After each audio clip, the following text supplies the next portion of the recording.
Bonjour à toutes et à tous, bonjour et bienvenue dans la 5ème de couve, l'émission de débat autour du manga. Une émission qui sera entièrement consacrée au manga de l'année 2020. Les 10 mangas qu'il ne fallait pas rater pour nous sont dans cette émission. Enfin 10, oui, vous verrez. La semaine prochaine, on fera une autre émission dans le même esprit sur les chouchous personnels de chacun. On va aussi en profiter pour revenir un petit peu dans cette émission sur les différents événements marquants de 2020 ou sur les ventes de cette année. D'ailleurs, est-ce que vous avez une idée des meilleures ventes de tome 1 dans l'année 2020? Bah oui, c'était partout. Donc bien sûr que C'était partout, c'est un nouveau titre. C'était sur tous les réseaux. Nagui en a parlé, je crois. À la télé. Donc, sur l'ORTF. Nagui existe encore. Eh oui. Ouais, ça c'est fou. C'est qui? Taratata. Non, le manga. Taratata n'existe plus. C'est Naruto, bien sûr. Et oui, Naruto, le meilleur des ninjas, était premier. 127 000 exemplaires. Le chiffre a été annoncé partout. 127 000 exemplaires. C'est énorme, hein? Bah ouais, c'est énorme pour un manga qui est fini depuis belle lurette. Bah ouais, c'est énorme. Ouais. Pourquoi? Comment? En vrai, il n'y a pas de vrai. Il y a pas d'explication. C'est le mystère. J'ai plusieurs théories. Enfin, j'ai une théorie. C'est que tu sais, en cas de crise.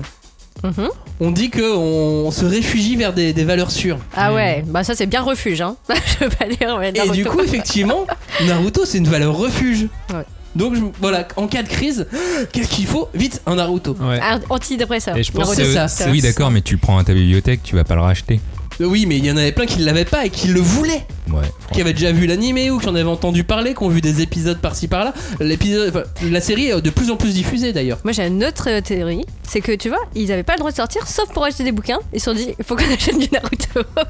Voilà, c'est ça. Les deux combinés. Ouais. Ou alors les parents qui étaient bloqués en confinement avec leurs gosses, ils ont dit bon, pour te foutre la paix, je vais lui offrir un manga. Et le plus connu c'est quoi? Allez, vas-y, je vais offrir. Le plus connu c'est Naruto. C'est possible. Ouais. Le plus connu en ce moment dans les trucs à peu près récents. Et ça veut dire quoi? Ça veut dire que Naruto est devenu un classique du manga. Ça y est, il a passé une étape maintenant. Ça y est, il est honorable et respectable. Ouais, il est sur le Hall of Fame. Le Hall of Fame. Maintenant, je pense qu'on peut aller dans la rue et dire: est-ce que vous connaissez Naruto? On aura beaucoup plus de gens qui vont faire oui. Sans micro-trottoir. Bah c'est marrant parce que j'ai fait une conversation visio avec des potes et il y a un mec qui sort avec une végane et il fait c'est bon, bah tu connais Naruto? Elle fait c'est qui?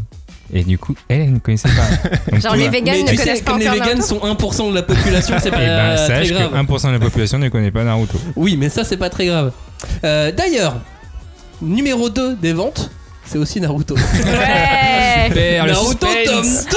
Le suspense. World is orange. Je vous demandais les meilleures ventes de tome 1 dans l'année, à part Naruto, qui arriverait ensuite? Ouais, il y a du One Piece. My Hero, non? My Hero qui était le numéro 1 l'année dernière, seulement numéro 3 cette année. One Piece 4ème seulement. Demon Slayer, non? Demon Slayer évidemment. Ah mais oui. Évidemment. Ouais, mais deuxième meilleure vente. Ouais. T'as vu au Japon les chiffres? Oui, non mais j'ai vu au Japon d'ailleurs. J'arrive pas à savoir si c'est juste du marketing, de la communication, ou si vraiment ces chiffres gigantesques montrent que le manga est super bien, tu vois.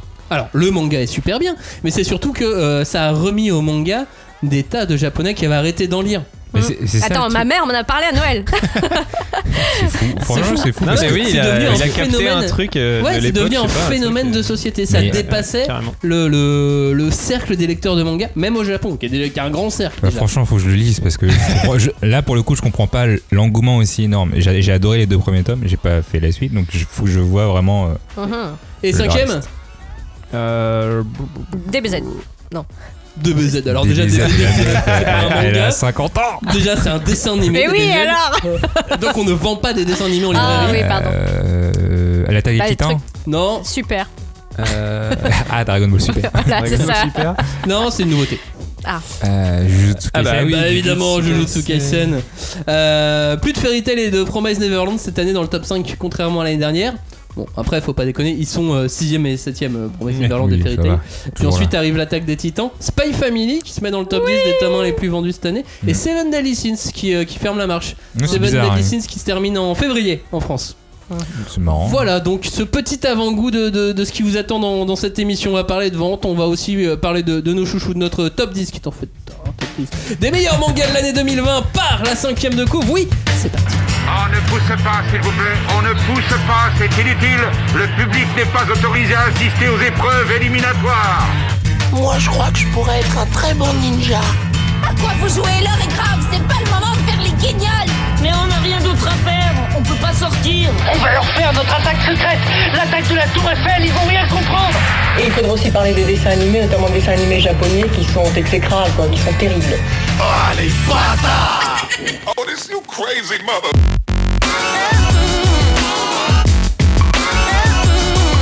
Rebonjour, re-bienvenue, cette fois encore nous allons charcuter, découper, disséquer et aimer les mangas publiés en 2020. L'équipe sélectionnée pour participer à cette émission est là, elle est en place. Est-ce que Julie a retrouvé son Shaman King tome 21 ? Toujours pas. Bonjour tout le monde. C'était ton défi Vraiment une année de merde. Bonne année. C'est pas grave, maintenant j'ai tout dévoré Doro. Voilà, c'est tout. Oui, mais en 2020, t'as dit mon défi c'est de trouver Shaman King 21, de le retrouver, et donc il est perdu à jamais. Bah, ce sera en 2021. Voilà, le tome 21. peut-être. Oh, Avoir de bien vu. l'espoir. Sinon, concentre-toi sur la réédition du coup. Oh non. Qu'est-ce que tu attends pour 2021, Julie ? Oula, s'y attendais pas à cette question. Tu sens qu'il y a Je sais pas, il y a tellement d'idées en un seul coup là. Trop d'émotions. Je sais pas, comme tout le monde. Tu peux ne rien attendre de l'année. Exactement, je pense que c'est un peu entre les deux, tu vois, entre rien et vraiment beaucoup de choses. Donc, j'hésite. On va rester encore sur le rien. Ouais. Lui, en 2020, il attendait d'être papa. Est-ce que c'est bon, on peut dire que t'as réussi, Joe ? Oui, bah, j'ai réussi. C'est bon. Ça va, Elle non, est là. c'est pour être sûr, quoi. Elle a vu le jour. Très bien. Et pour 2021, du coup ? Bah, le deuxième. Non, je rigole, c'est pas vrai. Le deuxième. Les gens ils vont y croire. Non, mais la dernière fois que j'ai annoncé ça sur le podcast, on m'a félicité et tout. Je fais non, il n'y a pas de deuxième, je vous le dis tout de suite, ne vous inquiétez pas. Vous, les gens de l'édition, vous inquiétez pas. Tes parents aussi qui écoutent l'émission, ils sont dit bah, pourquoi tu nous as pas prévenu, C'est clair, en plus, ils sont Johnny ? venus hier. Non, bah moi, ce que j'attends, c'est d'avoir une discussion avec elle sur quels mangas commencer, quoi, qu'on puisse parler, toi. Ça sera dans quelques émissions. Toi, Robin, tu cherchais une claque en 2019 et tu l'avais pas eu. Est-ce que tu es passé outre cette déception en 2020 ? Est-ce que tu as eu ta claque de 2020 ? Alors j'ai eu ma claque comme tout le monde puisqu'on s'est mangé une pandémie mondiale dans la gueule, mais une claque manga, une claque manga. J'ai été beaucoup plus comment dire agréablement surpris par l'année 2020 en termes de nouveautés manga. Alors peut-être des trucs que j'attendais parce que d'auteurs que j'attendais, mais ouais j'ai eu mes petites giflounettes quoi. Ouais, je suis d'accord. L'année 2020, elle était quand même bien meilleure que l'année 2019 côté nouveauté. Côté nouveauté, ouais. Parce qu'après, bon, le reste des titres était excellent, mais effectivement, carrément. cette année était très bonne. C'est juste qu'on n'a pas eu d'auteurs qui sont venus nous voir, du coup. Bah oui, du coup. Du coup, c'était compliqué. Donc voilà, j'étais un peu plus triste. Est-ce que pour 2021, tu souhaites remettre ton titre de champion des quiz de la 5DC Parce que comme il n'y a pas eu de quiz en 2020, c'est toujours toi le tenant du titre. J'ai toujours la ceinture. Bah écoutez, oui, avec plaisir. C'est vrai que ça fait longtemps qu'on n'a pas fait de quiz, ça me manque un peu. C'est une formule assez rigolote, donc avec plaisir pour remettre ma ceinture en jeu. On en fera en 2021, promis, on vous fera des quiz. Et t'attends quoi là, Maclean, toi ? Moi, j'attends de pouvoir commencer cette émission. Non, mais pour 2021. J'attends que tu changes ton attitude déjà. Exactement. Ok, d'accord, j'essaie d'inclure tout le monde dans la conversation. Je vois cette animosité, continuons. Moi, j'attends que le numéro 1 de notre top, qui sera révélé en toute fin d'émission, ou alors sur le visuel si vous avez bien fait gaffe, se vende beaucoup plus que ce qu'il ne se vend. D'accord. Je suis comme toi. On en dira plus tout à l'heure. Hashtag 5DC pour réagir à cette émission. Bien sûr, on vous souhaite à tous une très bonne année. Là, on est encore dans les temps, c'est bon. On a fait cette émission juste à temps pour vous souhaiter encore une bonne année pour cette nouvelle année 2021. On se retrouve sur Facebook.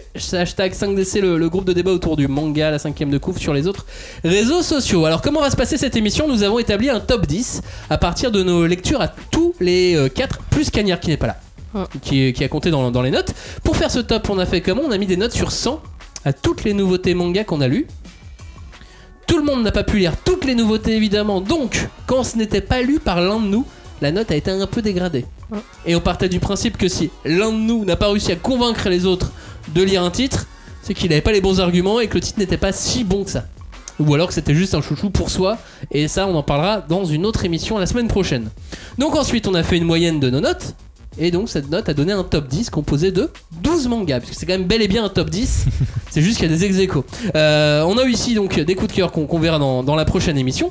Donc au sommaire, on va égrener quelques événements de cette année 2020, puisque la crise actuelle a fait un petit peu des ravages ou pas. Justement, on va en discuter dans quelques instants. On parlera de la valse des rééditions et puis les arrivées de tous ces nouveaux acteurs sur le marché du manga.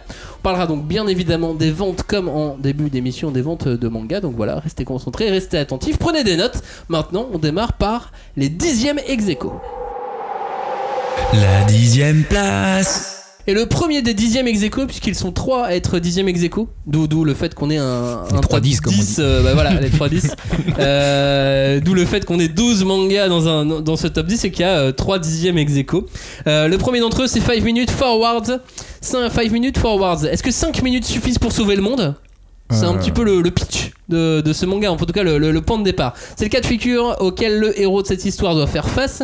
On retrouve donc Yamato, c'est le nom de ce héros qui doit affronter des statues de Bouddha géantes qui viennent détruire la ville. C'est une sorte de survival qui sort des sentiers battus et qui réussit à surprendre. Rien que ce concept des 5 minutes est quand même très habilement travaillé par l'auteur. Un auteur qu'on avait pu apprécier précédemment dans un autre manga qui s'appelle Jinbei Evolution, dont on attend encore la suite et la fin en France au passage, et c'est bouclé donc en 7 tomes et donc ça devrait être bouclé d'ici cet été je pense, hein. On est déjà au tome 4 ou 5 là, donc il reste 4, sorti fin novembre. plus beaucoup à sortir. C'est signé donc Hiroshi Fukuda, c'est aux éditions Kana et c'est prépublié au Japon.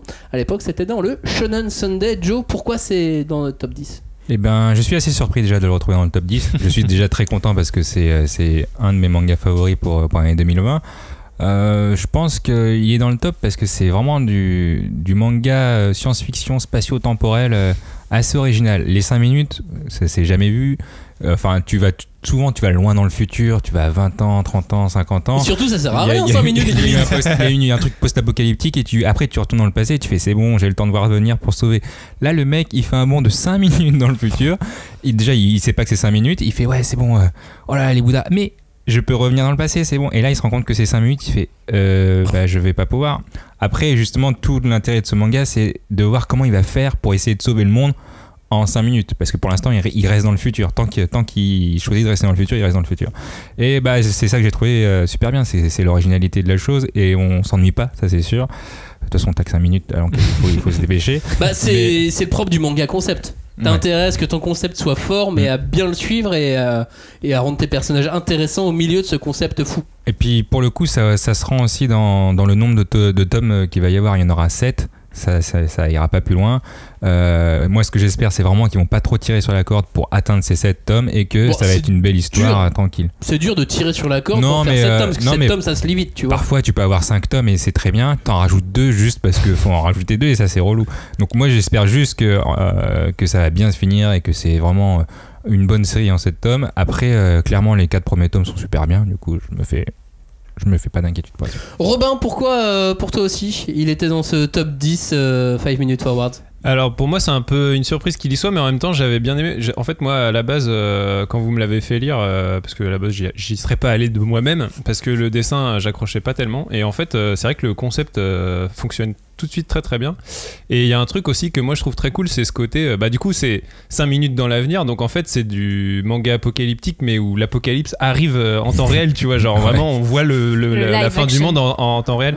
Et ça m'a rappelé un film que j'aime beaucoup qui est Cloverfield, et c'est un peu je trouve qu'il y a des trucs assez proches, ce côté il y a aucun espoir, c'est tellement, la menace est tellement énorme et tout le monde va mourir, tu vois, et en gros le seul qui peut s'en sortir, qui peut sauver le truc, c'est le héros, avec sa connaissance du fait que il va peut-être pouvoir revenir 5 minutes avant pour du coup on sait pas ce qu'il va faire, mais il va devoir un peu prévenir tout le monde que ça va être la merde. Et l'idée des Bouddhas géants comme kaiju, j'aime bien. Et ça c'est effectivement l'autre gros point fort du truc, c'est la menace, elle est hyper originale et en même temps enfin, ça pourrait être ridicule, tu vois, des Bouddhas géants en plus qui font un peu SM avec des espèces de boules dans la bouche et tout. Enfin, ils sont un peu chelous. Et ça pourrait être ridicule, mais c'était vraiment. Ils sont vraiment effroyables, quoi. Genre, ils ont une manière de tuer les gens qui est horrible. Gantz l'a déjà fait avant, du coup, moi, c'est pas le truc qui m'a vraiment. Ça va, t'as pas eu peur? T'as pas eu trop peur? Non, ça va. Tout seul chez toi quand tu le lisais, ça va, t'étais rassuré? J'étais aux toilettes, de toute façon. Ça va alors. Tranquille. 5 minutes forward, c'est effectivement une belle surprise, parce que c'est un manga qu'on n'attendait pas, donc bravo aux éditions Kana. Numéro 10, ex aequo, ça c'est un manga qu'on attendait, on a même fait déjà une émission dessus. C'est Hitman. Hitman, c'est l'histoire d'un éditeur et d'une mangaka qui partent à l'assaut du Weekly Shonen Magazine. Ouais. J'aime bien. L'histoire, plus précisément, c'est l'histoire du jeune Ryunosuke Kenzaki et de son entrée dans le monde de la prépublication de manga au sein du Weekly Shonen Magazine. Il va donc réaliser son rêve, travailler en tant qu'éditeur pour la rédac du mag, dans lequel on retrouve des hits comme Eden Zero, comme Blue Lock, comme Bakemonogatari, comme Tokyo Revengers. Et très vite, il va repérer Tsubasa, sa toute première auteure, et il se met au défi d'en faire la mangaka numéro 1 au Japon, bien qu'elle soit une totale débutante. Et elle progresse vite quand même. C'est le célèbre Kuji Seo, Suzuka, Tonorayo Live, Fuka qui signe le manga. C'est aux éditions Pika et c'est évidemment prépublié dans le Weekly Shonen Magazine. Julie, à ton avis, pourquoi on a autant accroché à Hitman ? Bah parce que ça parlait d'édition déjà. Enfin, on veut pas se cacher la face. Et puis bah moi j'ai trouvé qu'il y avait vraiment un décalage entre les tomes 1 et 2. Pour l'instant, j'ai pu lire que ces deux-là. Et donc déjà, dès le premier, t'es dans le bain très vite, t'as vraiment l'énergie, la niaque des shonen, pour être le meilleur éditeur, etc. Et en plus, la nénette qui devient son premier auteur, elle est aussi dans cette dynamique, quoi. Et puis là, pof. Alors déjà, cliffhanger. Ouais. Et puis. Et bah, on peut pas spoiler, mais il y a une petite diversion, quoi, et on va plus sur quelque chose qui se rapproche d'un manga, je sais pas, de rom-com, quoi. D'un manga de Kuji Seo, habituellement. Voilà, exactement. En fait, tout simplement, mais tout en gardant ce côté guide du milieu éditorial dans le Weekly Shonen Magazine, parce qu'on arpente quand même les bureaux du mag, on arpente les bureaux de Kodansha, et on apprend des choses sur la façon dont les éditeurs interagissent avec leurs auteurs dans le milieu du manga, en tout cas pour ce magazine. Je vais pas énormément revenir dessus, puisqu'on a fait une émission totale. Je vous renvoie évidemment, voilà. Si vous écoutez, si vous ne l'avez pas entendu, écoutez cette émission sur Hitman. C'est une émission quasiment entière sur ce titre, mais voilà, je m'attendais en tout cas à ce que le ressort, à ce que le cliffhanger de la fin du tome 1 dont on avait parlé dans l'émission, souvenez-vous, soit totalement autre chose. Je m'attendais vraiment pas à ça pour le tome 2, et effectivement ce côté un peu plus romance qui est mis dans le tome 2, je pense que c'est encore un autre ingrédient qu'il a mis beaucoup plus en avant là dans le tome 2, mais qu'il ne mettra pas forcément autant dans le tome 3 et ainsi de suite. Je pense qu'il place ses pions, il place des drapeaux pour nous emmener quelque part. Oui. Et puis, je sais pas, au niveau du style de dessin, c'est un des Koji Seo qui me gêne le moins, en fait, parce que moi j'aime pas trop. Il a pas changé, mais tu rigoles, il a pas changé. Mais quand tu regardes d'autres séries, des fois c'est plus marqué, je sais pas comment. Ces personnages sont des adultes. Ouais. Ça change aussi peut-être. Ouais. Bah franchement, moi, alors pour le coup, j'adore Koji Seo, donc moi c'est surtout mon point principal, c'est un de mes auteurs fétiches avec O'Great, et honnêtement, je lirai tout ce qu'il fait. Bah, alors pour le dessin, clairement, quand tu vois l'adulte de Hitman et le gamin de Suzuka, c'est assez proche. Mais après, c'est peut-être parce que je le connais peut-être plus que vous. Bref. C'est son poteau, tu sais. Bon vieux Koji Seo. En tout cas, Hitman, moi je trouve que c'est un bon pendant à Bakuman, parce que Bakuman c'était vraiment le mieux de l'édition pure et dure. La romance était là en toile de fond et vraiment pour faire joli. Mais Koji Seo, voilà, son point fort c'est la romance. Et là c'est plutôt un peu le contraire. L'édition est en toile de fond. Mais on découvre des choses différentes, et c'est ça qui fait plaisir, c'est qu'on en apprend toujours. Donc voilà, moi c'est Hitman, c'est aussi un de mes coups de cœur, donc je suis pas étonné qu'il soit dans le top 10. Oui, moi même avant son édition, même avant de le lire, je me disais qu'il y avait des chances qu'il soit dans notre top 10. Troisième top 10, dixième ex-aequo. Dans les pas de Nietzsche, le titre de Fast Food Philosophie. Ça, c'était inattendu. L'adaptation en manga d'un roman écrit par une ancienne idole, Mariru Harada, qui avait bien marché au Japon. Et ce titre pose une question simple. Est-ce que la philosophie peut nous aider dans notre quotidien ? Est-ce qu'elle peut nous aider à être une meilleure personne, à être quelqu'un de plus accompli ? Et on y répond grâce à Arisa, une lycéenne qui est face à un dilemme, qui va se voir aidée par Nietzsche en personne. Le mec débarque pour filer un coup de main et il va même s'installer chez elle. Alors c'est pas le vrai, enfin c'est le vrai et pas le vrai Nietzsche en même temps. C'est son âme qui a pris possession du corps d'un autre garçon. Très beau. Et au passage, ça va. Vrai. Il aurait pu mal tomber. Et au fil des pages, donc il va aider la jeune fille en lui inculquant quelques valeurs nietzschéennes et appliquer le concept de surhomme. Et puis en amenant d'autres philosophes dans l'histoire aussi. Robin, Pourquoi c'est dans notre top 10 à ton avis? Bah écoute, parce que c'est un bon titre qui est très bien fait. Moi, c'est ce que j'appelle de la vulgarisation philosophique. Et je trouve que c'est une très très belle introduction à la pensée de Nietzsche qui est quand même assez complexe. Moi, c'est un de mes philosophes préférés. Il m'accompagne beaucoup. Je suis beaucoup influencé par ses écrits. Et donc j'étais très. Répète pour moi. Répète juste cette phrase. Il vient de découvrir quelque chose sur toi. Oui. Et non, mais c'est un philosophe passionnant parce que justement, sa philosophie elle peut s'appliquer à plein de choses. Et donc, du coup, finalement, c'est étonnant et pas étonnant que ça puisse s'appliquer en manga parce qu'il a une philosophie qui est tellement universelle et complète que ça s'y prête assez bien, quoi. Et ce que j'ai surtout aimé dans le titre, c'est que du coup, ça se voit que c'est écrit par quelqu'un qui connaît bien le philosophe parce que c'est vraiment un titre qui déconstruit les idées reçues qu'on a sur les pensées de Nietzsche. Parce que c'est vrai que Nietzsche, on a un peu l'image, le surhomme, le philosophe qui a servi pour les nazis et tout, alors qu'en fait, si tu explores bien sa pensée, c'est tout l'inverse, quoi. Donc, je trouve que ce titre, il arrive vraiment bien à déconstruire tout ça. C'est donc écrit par Maruo Harada et au niveau manga c'est Ikura Sugimoto et Tsukasa Araki et c'était aux éditions Soleil que c'est arrivé cette année dans les pas de Nietzsche. Moi c'est la forme qui m'a convaincu. Au premier abord, il y avait tout pour que je déteste. Genre, on va prendre une lycéenne et puis on va vulgariser de la philosophie. Puis la couverture est bien rose fluo. Ouais, c'est ça. Non mais et en fait c'est super malin. C'est super malin, c'est plein d'humour, on peut apprendre des choses. Ah bah oui. Non, on peut vraiment apprendre des choses et puis l'histoire est bouclée en 3 tomes, donc ce serait dommage de passer à côté de seulement 3 tomes quand on est sensible à un peu de vulgarisation philosophique ou même justement comme toi Robin, même pas forcément la vulgarisation mais qu'on aime un petit peu la philosophie, ça touche beaucoup plus de monde qu'on peut l'imaginer et effectivement la forme se révèle bien plus intéressante qu'elle n'y paraît. Ouais, moi aussi j'avais beaucoup de mal avec le dessin et finalement je l'ai lu et relu, enfin, c'est vraiment intéressant et maintenant que j'ai appris que c'était en 3 volumes c'est encore mieux. Dans les pas de Nietzsche, c'est donc aux éditions Soleil et on a fini pour la 10e place où ils étaient donc 3 à cette 10e place. Dans des styles assez différents. Dans des styles très très différents clairement. On passe au premier événement de l'année. Le premier événement de l'année 2020, bon bah... Ah, alors le confinement, la crise, voilà. D'ailleurs, si je peux me permettre, dis-moi. Ça fait très longtemps qu'on s'est pas réunis pour parler tous ensemble et c'est très agréable. Évidemment, on s'est vu à d'autres moments entre temps, mais effectivement, on n'avait pas encore refait d'émission depuis la rentrée. Depuis la rentrée, depuis le 2e confinement, on n'avait pas refait d'émission tous ensemble. Le confinement, quels effets ça a eu sur les ventes? Bah plutôt bon. Oui. J'ai l'impression, puisqu'en fait, le marché manga a pris 18 points. Yes. C'est énorme, en fait. C'est-à-dire que là, ça fait 3 ans que ça augmente sans cesse. Je sais pas si vous vous rendez compte, enfin, à un moment donné, on est de plus en plus... Soit on dépense de plus en plus d'argent dans le manga, soit on est plus nombreux qu'avant. Le marché, 18 points en termes de volume ou en termes de chiffre? En termes de volume. Okay. De volume de vente d'exemplaires. Okay. C'est vrai qu'en plus, on se disait qu'on avait peur à un moment donné d'un espèce de tassement ou d'effet mode, quoi. Le manga, en gros, à un moment donné, la courbe se tasse, mais là, on a l'impression que ça continue, quoi. Donc c'est assez incroyable, quoi. Et puis il y a des locomotives qui arrivent, quoi. Jujutsu Kaisen, Chainsaw Man, Spy Family, ça draine du monde, hein. C'était une locomotive pas spécialement attendue, mais Demon Slayer se transforme aussi en locomotive forcément. Il y en a d'autres qui vont arriver l'année prochaine en France. Bah, je pense qu'il y avait super nouvelle. Oui, comme tu disais, il y avait cette idée que ça y est, on a passé comme tu vois, si on avait terminé l'arc on va dire de la 2e vague shonen était fini avec la fin de Naruto et bon Bleach, tout ça aussi, ça s'est terminé. Donc là c'est le renouveau, quoi. Allez, on va voir jusqu'où ça nous mène quand même. Mené par des My Hero Academia et consorts.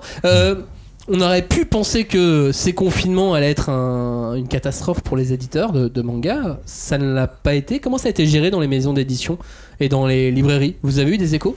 Ouais, moi je me suis un peu renseigné dans les maisons d'édition et même j'ai parlé à quelques libraires de mon quartier.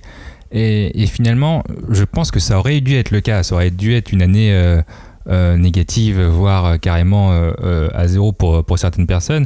Mais finalement, ce qui a aidé tout le monde, c'est la solidarité des gens. Beaucoup de gens se sont rendus compte que voilà, la librairie est vraiment dans la merde. Le produit culturel en général, c'est très compliqué et ils ont voulu aider. Et pour le coup, là, on peut que les remercier parce qu'ils ont été présents, ils ont été au rendez-vous, que ce soit pour Noël, que ce soit pour, je sais pas moi, des anniversaires ou quoi que ce soit. Les gens sont allés en librairie et moi, j'étais super étonné parce que quand j'allais par exemple à Paris dans mon quartier, il y avait des gens qui faisaient la queue pour rentrer dans la librairie, parce que tu ne peux pas être 1 milliard de gens, tu peux juste être 4-5, quitte à faire la queue 30 minutes dehors. Et pourtant, il faisait froid. Et franchement, moi, quand je vois, je vais oui, d'accord. Et c'est super cool, parce que finalement, ça a aidé les libraires, ça a aidé les maisons d'édition, bien entendu. Après, il faut avoir les mangas qui vont peut-être avec. Peut-être que ça a fait du mal pour le fond du manga, avec les mangas qui se vendent pas beaucoup. Mais ça n'empêche que, en règle générale, les gens étaient là et ça a pu aider tout ce milieu culturel. Bah, je pense que tous les acteurs se sont vraiment adaptés et super rapidement, quoi. Comment ça s'est passé dans les maisons d'édition? On a décalé des titres? Ouais, les maisons d'édition ont décalé leurs titres pour que les plannings soient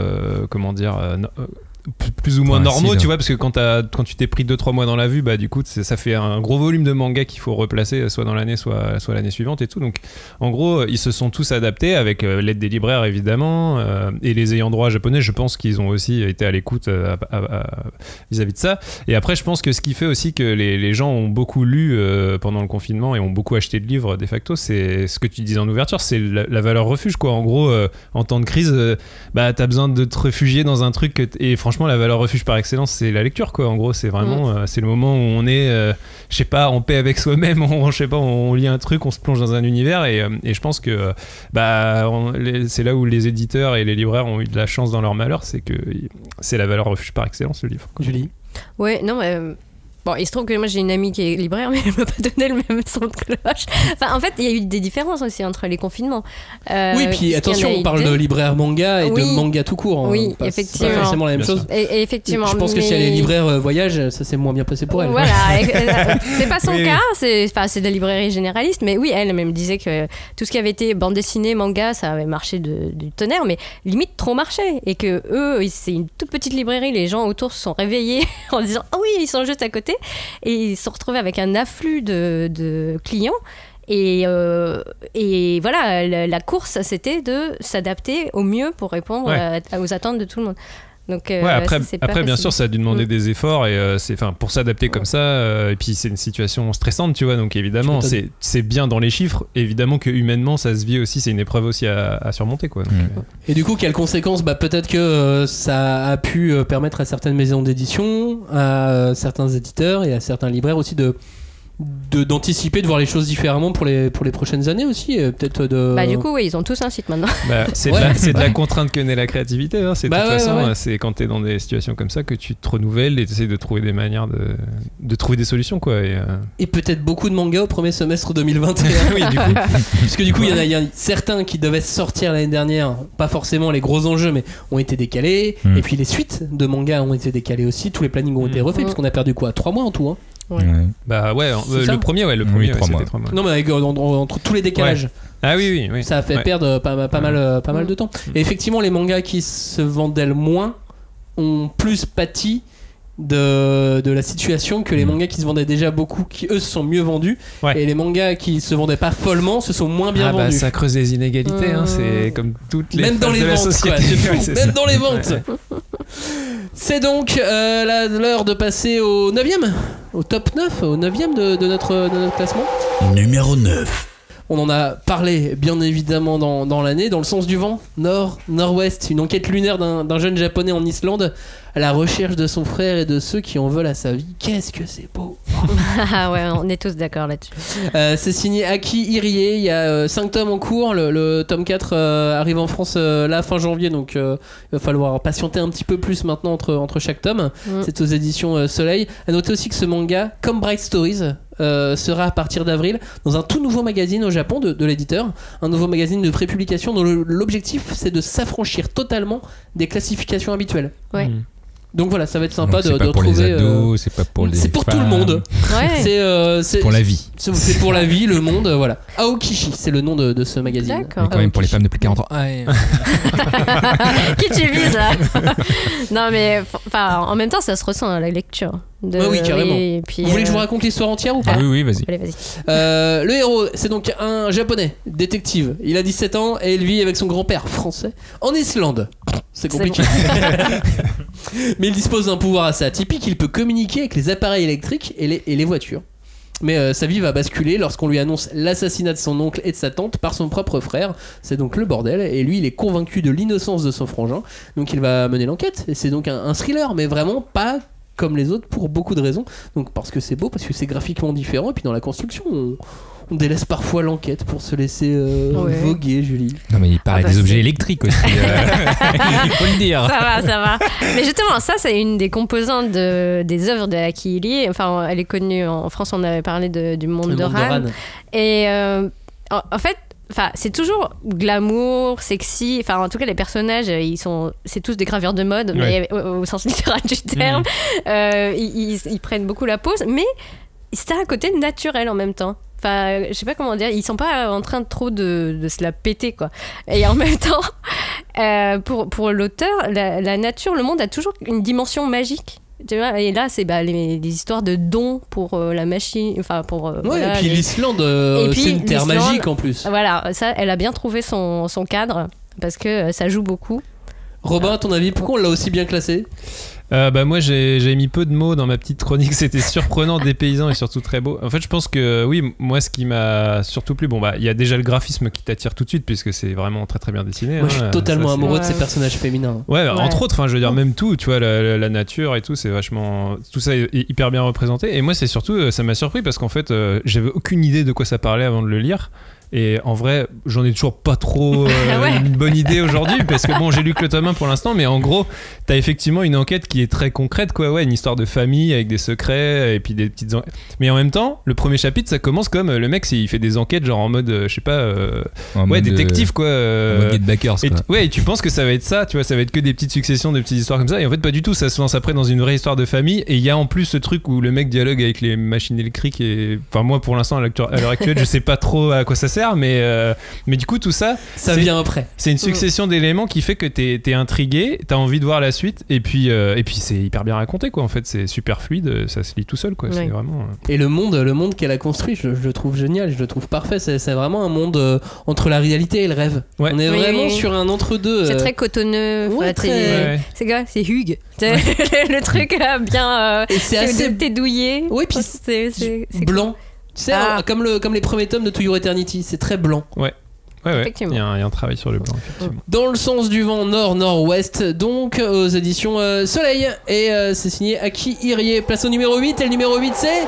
Numéro 8. C'est Spy Family. Merci Julie. Bon, est-ce que je Nouveau présente. Générique. Est-ce que je présente Spy Family ? On a aussi fait une émission entière, donc on ne présente plus. C'est une des stars de l'année manga qui mélange. L'humour, l'action, l'espionnage, signé Endo Tatsuya. C'est prépublié au Japon sur internet dans le Jump Plus. Il y a 6 tomes déjà là-bas. Le tome 3 en France, il sort au mois de février et c'est 2 éditions Kurokawa. Robin et non pas Julie, tiens. Ah oui. Pourquoi ? Comment ? Qu'est-ce qu'il fait là, Spy Family ? Alors, à mon avis, c'est pas trop une surprise qu'il y soit parce que c'est de toute manière une des grosses sorties de cette année. Ça marche très bien dans les ventes. Enfin, je veux dire, c'est un très bon manga qui est sorti cette année. Mais moi, c'est marrant parce que j'avais pas trop aimé à ma première lecture. Et d'ailleurs, j'avais pas participé à l'émission qu'on avait fait dessus. Non, t'avais boudé. Voilà, j'avais boudé parce que j'avais vraiment. Je comprenais pas votre emballement. Et du coup, comme après j'ai écouté votre émission, je me suis dit, bon, je vais quand même le relire. Et je l'ai relu et je fais, ah ouais, si, en fait, c'est quand même super fun. C'est quand même super bien fait. Et puis après on m'a dit qu'il y avait un chien qui lisait l'avenir dans les tomes suivants, donc je vais m'y mettre forcément. Julie, c'est ton chouchou ? Oui. De l'année, pas d'autre. Toi, ça aurait été ton top 1. Bah oui, évidemment. C'était vraiment super agréable, je sais pas comment dire. C'est comme, voilà, on tombe sur quelqu'un, on a un coup de foudre, voilà. Moi, j'aime comparer Spy Family au roman de gare. C'est pas et je dis pas ça de manière péjorative. Non, pourtant, roman de gare, c'est un peu péjoratif. Bah justement, alors Johnny, tu es en train de manger des bonbons pendant qu'on enregistre l'émission. J'étais sûr que quand j'ai parlé, je me suis on l'entend pas depuis tout à l'heure, en fait, on se demandait pourquoi, et là, d'un coup, il est en train de manger des bonbons. Bref. Je me suis fait avoir.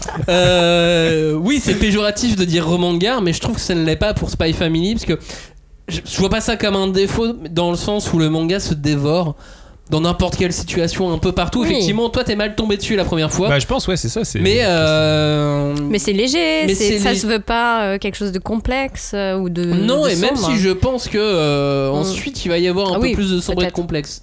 Mais et on entend Johnny qui s'étouffe avec son deuxième bonbon. Avec ses bonbons. On vous explique, hein, si vous le voyez pas. C'est le karma, ça. Mais Et sachez aussi que depuis le début de l'émission, et avant, on lui a dit ne mange pas de bonbons. Et là, c'est le cidre. Et en plus, il boit du cidre, parce qu'en plus, on a mangé des crêpes. C'est bon, j'arrête. C'est bon, j'arrête. Maintenant, vous savez tout. Spy Family. Et s'il est que 8ème, bah c'est Johnny et Kanya, hein, le problème. Oh. Bah alors, moi, je l'ai pas lu, effectivement. Et t'as pas eu envie de le lire. Désolé de m'occuper de ma fille. Hein. Mais Dans quelques années, ça lui Ouais, t'as plaira. le temps de lire tout coup de JCO, mais. Non, mais en plus, on t'a dit de le lire et t'as pas eu envie. Donc, c'est qu'il y a une raison. Non, c'est qu'on n'a pas réussi à te Pour le convaincre. coup, c'est pas que j'ai pas eu envie, c'est que je n'ai pas pris le temps parce qu'il y avait d'autres choses que je voulais lire. Mais je vais le lire. Oui, mais t'as préféré lire d'autres trucs, donc c'est aussi un indice. Préféré, c'est pas le mot, j'ai dû choisir. J'ai dû choisir. C'est Il y a un aussi moment un où tu indice. dois faire des choix, c'est pas de la Voilà, préférence. Johnny est devenu adulte, il fait des choix. Choisir, c'est renoncer. Cette année, il y avait d'autres choses, puisque justement, il y avait beaucoup de mangas à choisir, et il y a eu énormément de rééditions. Enfin, c'est pas une nouveauté tant que ça, puisque déjà l'année dernière, on en parlait. Déjà l'année d'avant, on avait commencé à faire des émissions dessus. Mais voilà, cette année, il y a encore eu plus de titres. À commencer par la grosse réédition, c'est Full Metal Alchemist, Ah ouais. qui est un carton, qui est beau, Ouais. Qui est lourd. qui est lourd. Au sens C'est vrai propre du terme. Ah, tu le trouves si lourd que ça, toi? Bah oui, j'ai filé les 3 tomes à Robin. Bah oui, c'est ce que j'allais dire. C'est vrai, franchement, c'est vrai que ça pesait dans le. Je l'ai pris dans le une sac. main. Ça y est, t'as fait du mon sport. maxi. Hein. On a eu quoi? On a eu Parasite également cette année. On a Ouais, eu oui. Shaman King. L'année dernière, on avait eu Slam Dunk. Non, mais voilà, ça n'arrête pas là. C'est parti. Donc, C'est quoi? C'est Century 20th Century Boys, exactement, en toute fin d'année. C'est quoi? C'est un marché plus mature maintenant? Ouais, je pense parce qu'en plus, ce qui est intéressant, c'est que il y a vraiment, on va dire qu'il n'y a pas une façon de faire une réédition. Tu vois, t'as vraiment ceux qui prennent la voie prestige, ceux qui prennent la voie, comme Slam Dunk, plus grand public entre Coup de frais. guillemets. Ouais, coup de frais. Ouais, donner un coup de frais. Et du coup, je trouve que ça, qu'il y ait une offre sur la réédition de plus en plus large comme ça, c'est une preuve, ouais, effectivement, que le marché est mature et qu'en fait, les gens ont envie de découvrir les œuvres selon leur propre ressenti. Tu vois, genre, c'est une œuvre culte, j'ai envie d'avoir une super belle édition. Sinon, tiens, j'ai jamais lu Slam Dunk, voilà, hop. Ouais, regarde sur Tezuka ce qui se passe. Ouais. C'est des super belles éditions. Elles coûtent cher. Ouais, et elle marche super mais bien. t'es content quand tu l'as. Eh bah oui. Et elle pèse lourd. et celle-là, elle pèse lourd. Là, si tu veux faire le rapport poids-prix, je pense qu'on est pas mal avec les Tu peux même construire une maison avec, je pense. Ouais, il y a moyen, et ta maison elle sera solide. Si le Louis débarque pour souffler, ça va être vraiment la galère pour lui. Et puis il y a d'autres façons aussi de faire les choses, comme l'éditeur Naban, qui choisit aussi de rééditer et de remettre au goût du jour des titres qui ont été oubliés par d'autres éditeurs ou qui ont été perdus, qui n'ont plus les droits. Ouais. Donc là ils l'ont fait cette année avec Old Boy. L'année prochaine ils le font avec Say Hello to Blackjack. Donc voilà, c'est aussi encore d'autres façons de revoir, de voir et d'aborder les rééditions. Et je me dis qu'on en aura peut-être encore plus dans les années à venir. Et peut-être que d'autres éditeurs vont s'y mettre également. Numéro 7. On revient à notre top et on passe au numéro 6 parce qu'il n'y a pas de numéro 7. Le 666. Pourquoi il n'y a pas de numéro 7 ? Parce qu'il y a un 6 ex aequo. Parce qu'il y a 2 6 Deux ex aequo. évidemment. Numéro 6 ex aequo, numéro 1 c'est Hatsum, un concentré d'histoire courte d'Urasawa. Musique, science-fiction, mafia, on a un beau panel signé Urasawa. C'est donc un one shot signé aux éditions Kana. Robin, comment il se retrouve là ? Bah parce que c'est Urasawa et forcément Urasawa doit être dans le top 10 de toute manière. C'est rare qu'on mette des one shots dans... Qu'on met des one shots et d'autant plus des récits d'histoire courte. Alors moi souvent je les mets dans mes chouchous parce que moi je suis un gros amateur d'histoire courte, mais t'es le seul et souvent on te suit pas. Et voilà, c'est ça, et c'est rarement dans les top 10. Mais là faut croire que le génie d'Urasawa passe au-dessus des règles, tu vois, et qu'en gros on est obligé. Puis de toute façon en vrai Hatsum c'est un super titre quoi, c'est un pur concentré de folie maîtrisée urasawesque, tu vois, il y a vraiment toute la science du récit urasawesque. Alors après c'est un récit d'histoire courte donc elles sont pas toutes du même tonneau, tu vois, mais en gros moi je dirais que c'est inégal mais indispensable. Mais j'ai fait partie de ceux qui t'ont suivi. Cagnard t'as suivi également, et je suis pas très recueil d'histoire courte non plus. J'en ai, mais j'ai pas forcément envie de les relire. Là j'ai eu envie de les relire. Ouais. Donc carrément. C'était un véritable indice. Et j'ai même réussi à m'attacher à certains personnages des histoires courtes. En 20 pages. Je me suis attaché en 20 pages. Enfin, c'est énorme. C'est rare. Ouais. Et voilà, cette rareté a fait que, effectivement, j'ai mis aussi Hatsum dans mes mangas de l'année, moi aussi. Et c'est pour ça qu'il se retrouve à cette 6ème place. Et on vous encourage bien évidemment à écouter Exactement. notre émission sur Urasawa. Bah oui. Numéro 6, ex aequo, on change totalement de style, on change de genre. The Quintessential Quintuplets, bien évidemment, un garçon des quintuplets, beaucoup de possibilités. Quintessential Quintuplets, l'histoire, pour rappel, elle nous emmène dans les pas de Futaro, un garçon très sérieux mais pauvre qui, pour soulager sa famille, donne des cours particuliers à 5 jeunes filles aisées de son école, mais ces quintuplets détestent réviser et c'est un problème pour le lycéen dont le salaire est soumis à la réussite scolaire de ses élèves. On sait également dès le début qu'il va finir par se marier avec l'une d'elles, mais laquelle ? Comment se sont-ils rapprochés ? Qu'est-ce qui a fait naître cet amour ? C'est un peu tout le jeu de cette série pétillante. Signé Negi Aruba, prépublié dans le Weekly Shonen Magazine. C'est terminé au Japon en 14 volumes. C'est édité en France par Pika. Et le tome 6... le tome 6 est déjà sorti. Oui. Les 6 tomes sont sortis dans l'année. C'est énorme, 6 tomes, c'est beaucoup. Donc ils vont vite arriver au bout. Un tous les 2 mois. Ouais. Bah voilà, donc on va arriver sur presque la fin de la série, à la fin de l'année. The Quintessential Quintuplet, Julie, qu'est-ce qui t'a plu ? Alors moi j'aime bien. Disons que c'est le tome qui m'a réconcilié avec le harem. Parce que j'avais toujours un peu de mal. Et là, en fait, les dessins sont tellement jolis. C'est vraiment très fluide, très délicat et pour une rom-com le niveau du dessin je trouve est vraiment à noter quoi et ça participe beaucoup au fait que moi j'ai bien aimé. Et là, j'ai relu les 6 premiers tomes d'une traite, quoi. Donc, je trouve que c'est une lecture super agréable. Et puis bon, lui, il est infect, elles sont toutes bêtes. Enfin bon, on s'amuse bien. Et puis c'est un harem qui va beaucoup moins loin que les harems du Jump, par exemple. Oui, voilà. Là, on n'est pas sur un To Love où elles sont à poil tout le temps. Elles sont... To Love, c'est vraiment l'extrême pour moi, mais. Non, parce que quand tu regardes Yuna, la pension du Uragi, c'est pareil. Hein. Ah non, je suis pas. Voilà, elle reste habillée quand même bien souvent. Entre To Love Trouble et Yuna de la pension Yuragi, tu trouves que c'est pas la même chose ? Ah non, pardon, j'étais en train de penser à Lovina, je sais pas pourquoi. Tu Il y a les bains. Yuna et j'étais en train de penser à l'autre. Oui, d'accord, ok. Voilà, très bien. Maintenant, merci. Donc, effectivement, les harems du Jump sont toujours un peu plus hautes que les harems du Weekly Shonen Magazine. Non, là, c'est très Là, on est bien. un peu plus rom-com, effectivement. Ouais. L'équilibre et le dosage est bon.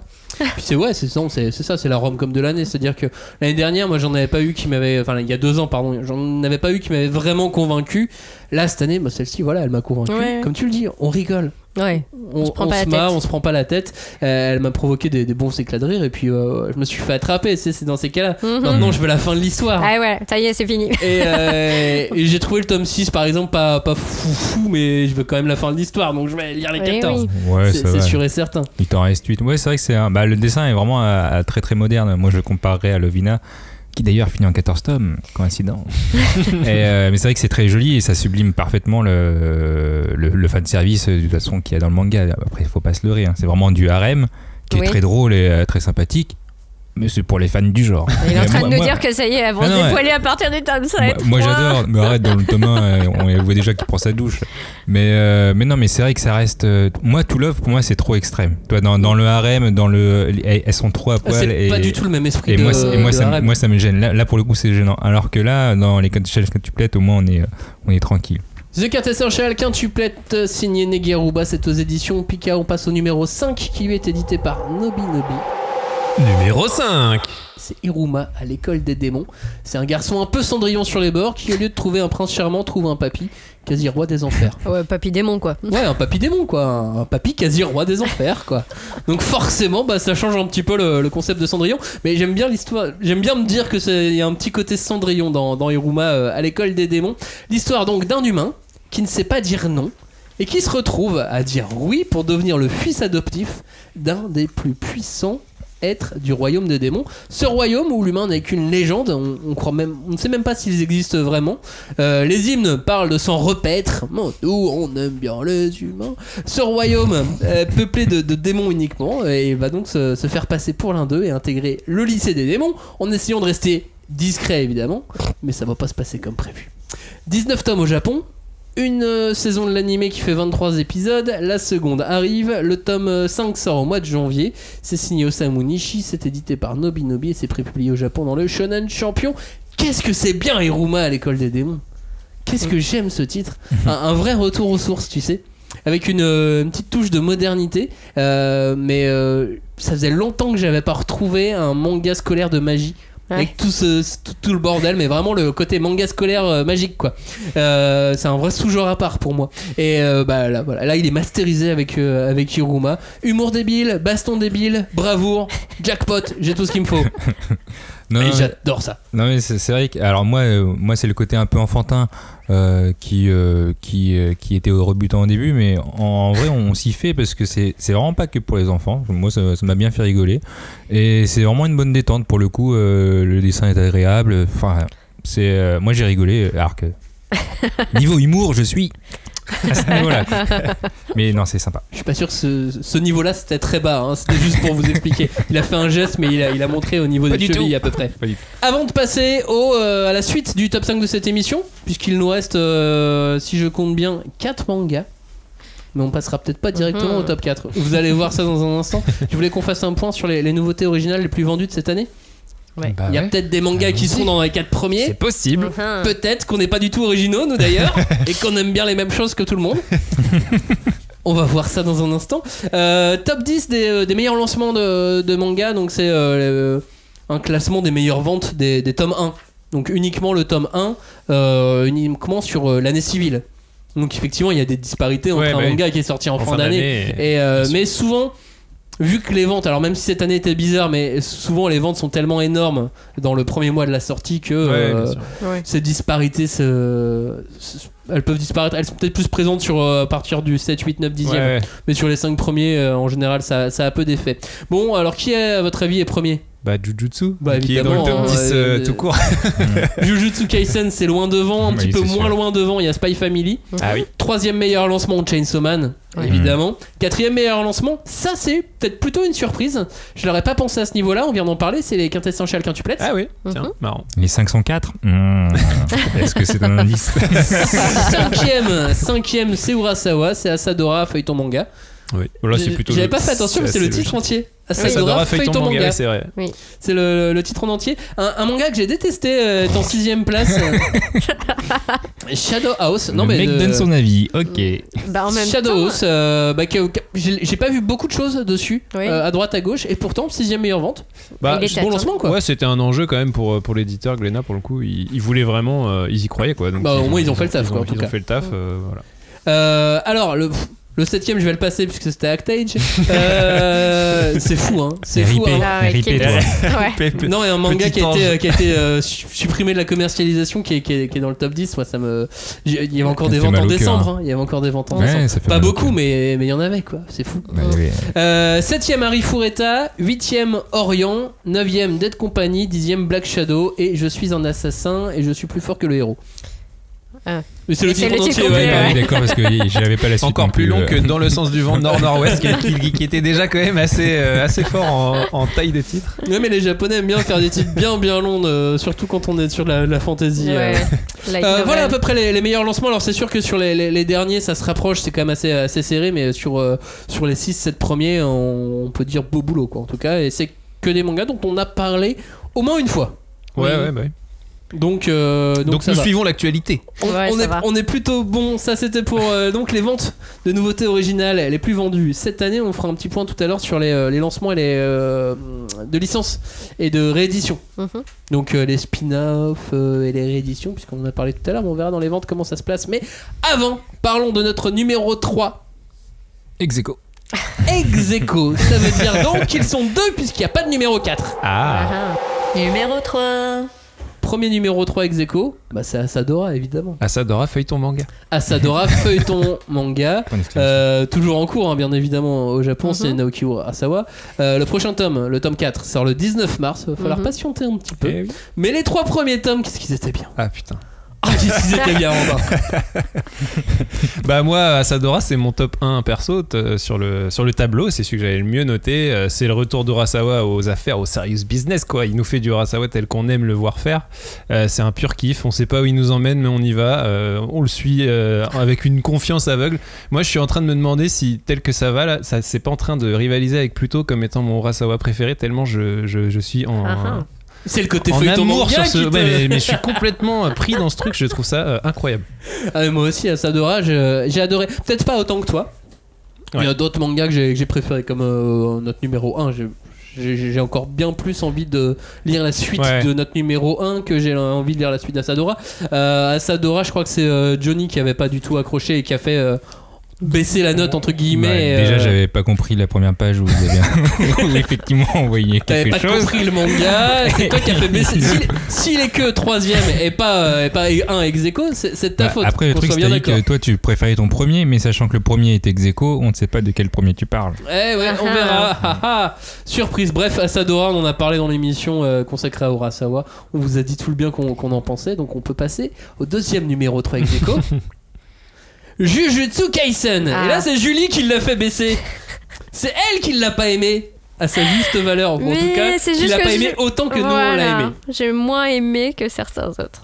Mais je l'aime bien aussi. Bah ouais, Jujutsu Kaisen, de toute façon, on a même plus besoin de présenter ce manga, signé Gege Akutami. 14 tomes au Japon, le 7ème en France. Il arrive au mois de février aux éditions Kiun. Bah, je pense que c'est le manga de l'année en termes de notoriété, puisqu'il y a l'animé qui est arrivé en 2020 et qui a fait un carton total. Il est techniquement beau, et puis de toute façon, c'est l'histoire de Gege Akutami, donc elle est bien, tout court. Point.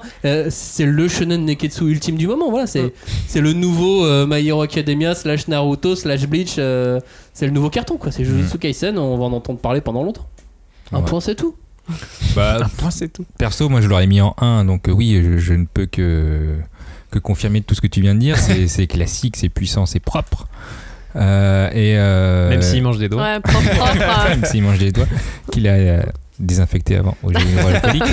mais non, mais clairement, moi je le mets en 1. Et en fait, Jujutsu Kaisen, ça me fait penser, parce que je sais qui est le numéro 1, sans spoil, je ne vous le dirai pas, mais ça me fait penser à la même guerre qu'il y a eu avec My Hero Academia et One Punch Man. Ouais. Et pour moi, ça va être la même finalité. C'est que les deux sont plus ou moins en concurrence. En termes de vente et de succès, je veux dire. Mais My Hero Academia, ce qui le différencie de One Punch Man, c'est que ça sera plus dans la longueur. En termes sur la longueur, il dépassera largement. Et Jujutsu, je pense que c'est ça aussi. Sa notoriété, elle sera sur le long terme. Bah, c'est un neketsu premier degré, quoi, pour le coup. C'est vraiment. Mais il est déjà devant, Jujutsu Kaisen en notoriété. Non, mais là, je parle par rapport à nous dans notre top. Ouais. Oui, mais évidemment, mais. Ouais, mais c'est parce que Julie l'a saqué. Hein, mais c'est vrai que c'est de ta faute. En fait, c'est juste ça. Hein, oui, sinon, oui. il serait premier. Hein, C'est pour ça que je comprenais pas. Je me dis, putain, mais mon top 1, il est pas top 1. Bon, de quel manga on parle? À la première place, c'est 2 mangas ex aequo. Mais on va voir ça dans un instant, puisqu'avant, on va parler des ventes de l'année. Chaque fois, c'est plus cliffhanger. Eh oui. J'adore faire du teasing. Niveau licence, réédition. C'est-à-dire que c'est pas des histoires originales. C'est-à-dire que soit c'est de la licence, donc c'est un spin-off. Donc oui, c'est une histoire originale, mais qui sent la force de la licence ne serait pas à ce niveau-là des ventes. Soit c'est des rééditions, soit ça fait partie d'une collection particulière. Premier de cette catégorie qu'on a inventée, c'est l'appel de Cthulhu.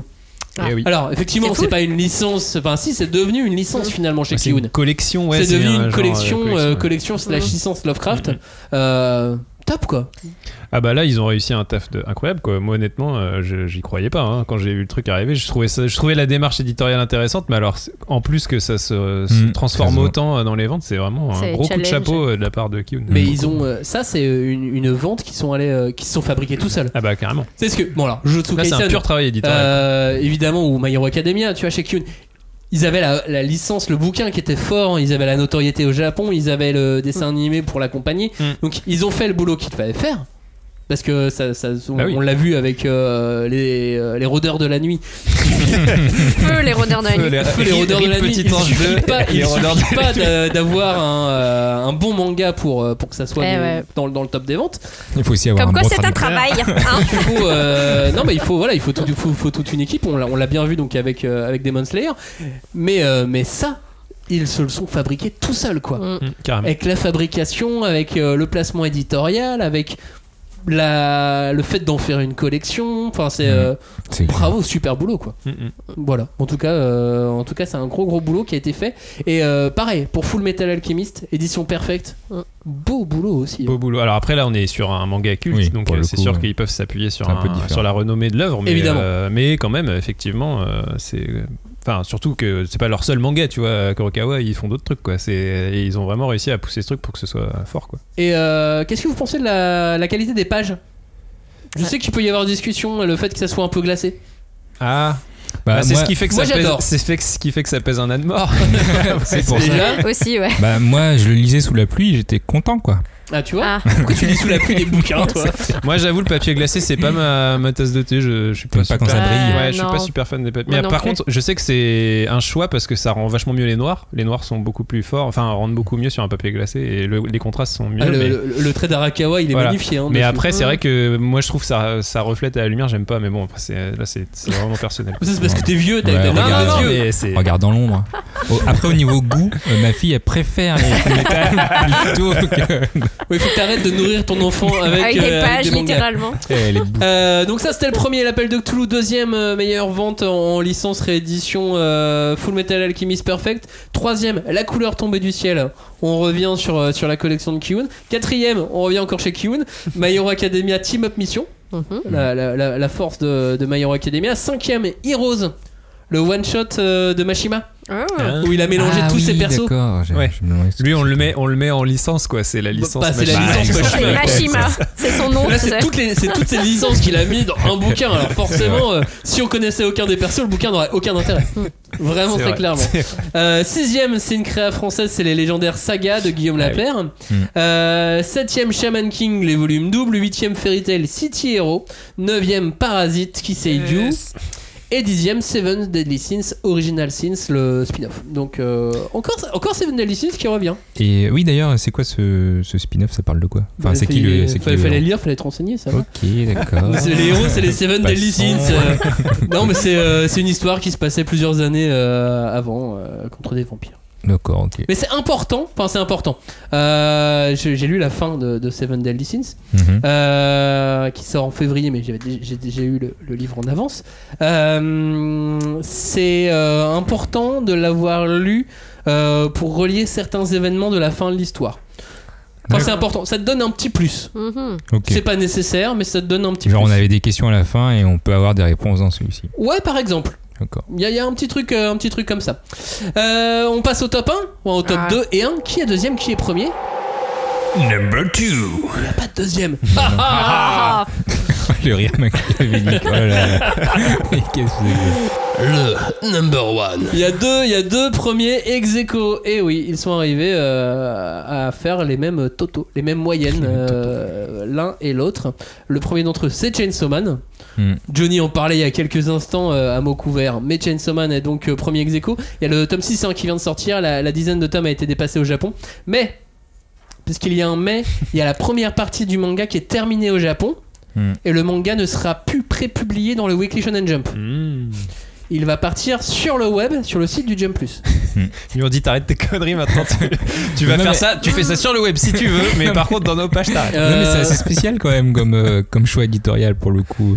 Bah oui, pour Ça, moi ça il y a a déjà été fait un truc comme ça? Bon, sûrement, oui, il y a des mangas qui partent sur le web alors qu'ils étaient. Mais des mangas qui marchent, qui partent Oui. sur le web, c'est ça la Oui, c'est nouveauté. ça. C'est parce que oui, ça marche bien. D'habitude, c'est Bah, quand ça c'est marche pas une moyen. baisse de vente, quoi. Ouais, mais c'est peut-être une envie de justement, je sais pas, J'ai des théories si vous booster le voulez. web quoi. Ah. Non, Bah, non, j'ai plutôt des théories du style faire 20 pages Ouais. par semaine dans le Jump, c'est compliqué. Bah je pensais aussi à un truc comme ça. Ouais, effectivement. C'est déjà, donc s'il veut faire des pauses régulièrement comme les autres, genre faire 3 semaines et une semaine de pause ou ce genre de choses toutes les 2 semaines, il va pouvoir. Ouais.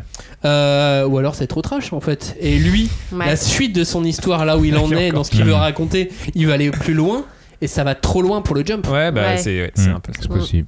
Mais je pense c'était- qu'en vente de Tankobon au Japon, ça va pas non plus baisser pour Non. autant. Donc là, la licence est lancée, l'anime Bah oui. a été annoncé. Enfin, La notoriété est déjà La là. quoi. Donc, notoriété en fait, est là, donc, les gens iront là où il faut le lire, mais. c'est ça. Ouais, mais comment ça se passe du coup quand t'as un manga comme ça qui devient trop trash et qui est enlevé du Shonen Jump? Est-ce que ça reste un shonen?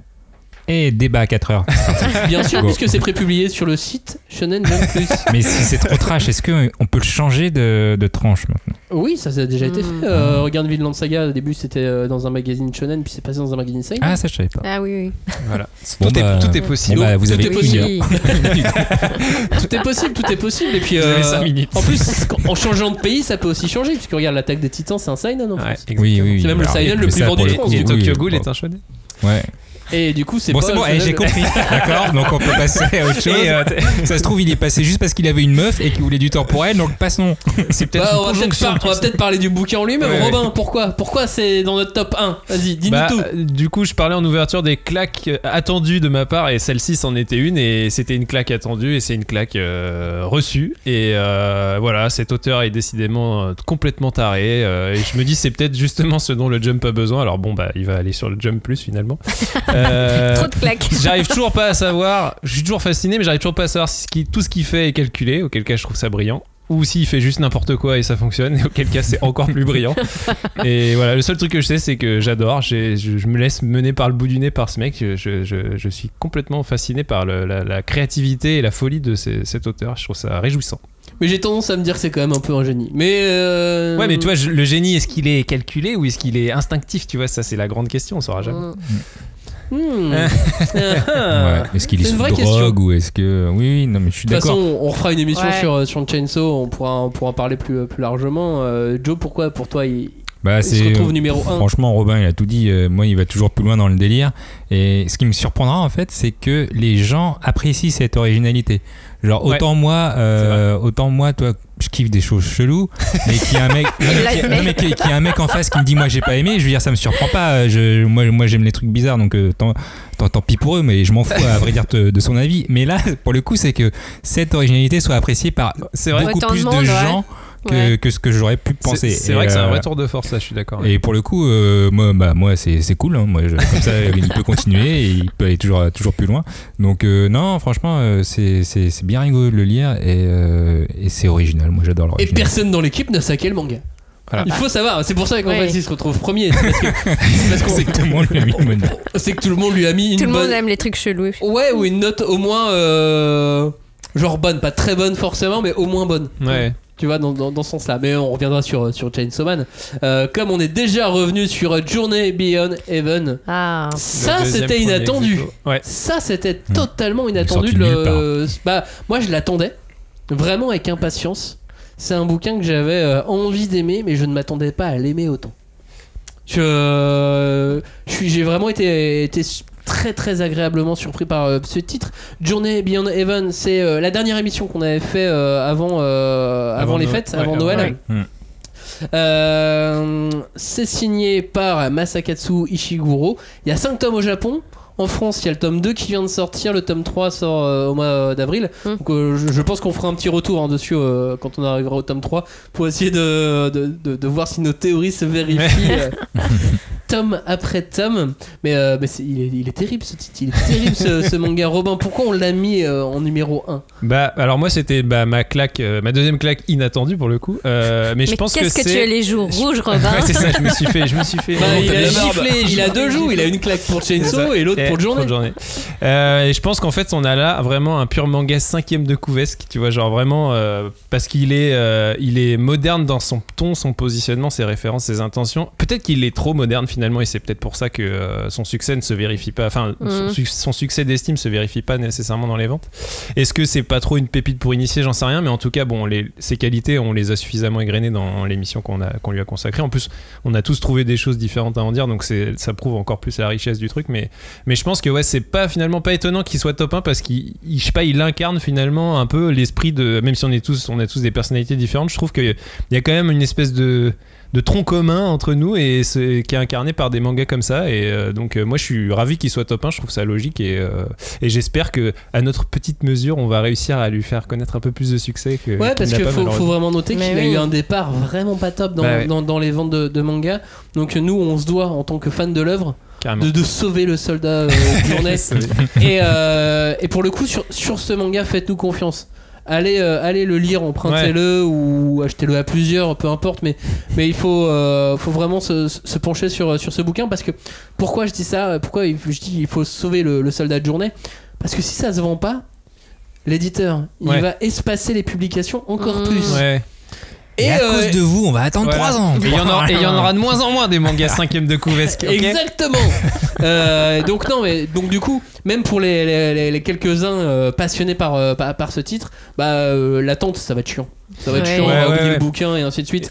Après- Même si c'est une pure perle, donc Voilà, c'est aussi pour ça qu'il faut essayer de soutenir des œuvres qui se vendent un petit peu moins parfois. Et c'est un parfois. titre qui a vraiment besoin de prescription, quoi, pour le coup. Il peut pas se clairement. vendre tout seul, tu vois. Faut vraiment qu'il y ait des gens qui. Mais après, j'ai pas vu une seule personne qui l'a lu et qui a pas eu envie de le recommander. Bah, c'est ça. Bah, forcément, t'es en confinement, donc oui, t'as vu personne.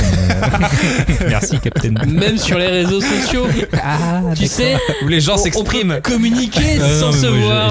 J'ai arrêté les réseaux sociaux. Il y a très longtemps, oui.